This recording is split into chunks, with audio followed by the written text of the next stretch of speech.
તમારા શરીરમાં સૌથી ખતરનાક ચરબી કઈ છે ખબર છે? તમારા પેટ પર રહેલી ચરબી એટલે કે વિસેરલ ફેટ. તો ચરબીના મુખ્ય બે પ્રકાર હોય છે. પહેલું છે સબક્યુટેનિયસ ફેટ, એટલે કે તમારી ચામડીના લેયરની અંદર જે ચરબી હોય ને એને સબક્યુટેનિયસ ફેટ કહેવાય. જનરલી તમારા હિપ્સ, થાઇસ કે હાથની અરાઉન્ડ જે ચરબી હોય જેને આમ હાથથી પકડી શકાય એને સબક્યુટેનિયસ ફેટ કહેવાય. એ તમારો દેખાવ તો બગાડે છે પરંતુ વિસેરલ ફેટ કરતા ઓછી હાનિકારક છે. અને હવે વાત કરીએ મુખ્ય વિલન વિસેરલ ફેટની.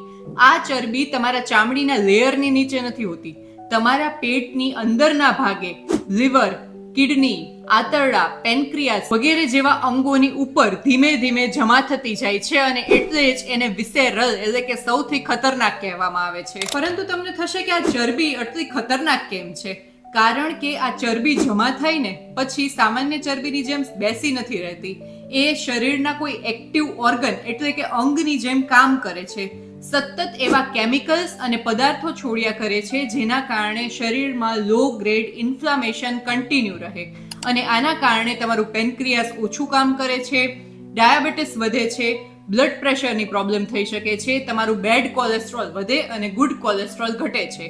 ઉપરાંત તમને હાર્ટ રિલેટેડ પ્રોબ્લેમ્સ અને હાર્ટ એટેકનું જોખમ પણ વધે છે. અને સૌથી મહત્વનું, મોટા ભાગની આવી ચરબીવાળા લોકોને ફેટી લિવરની સમસ્યાઓ હોય જ છે. તો આ ચરબી વધે છે કઈ રીતે?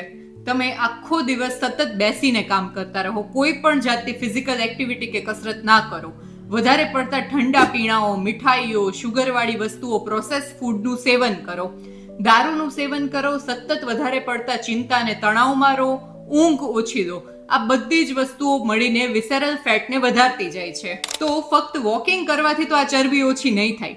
તો આને ઓછી કરવા માટે શું કરવું એ તમારે જો જાણવું હોય ને તો કમેન્ટ્સમાં યસ લખો.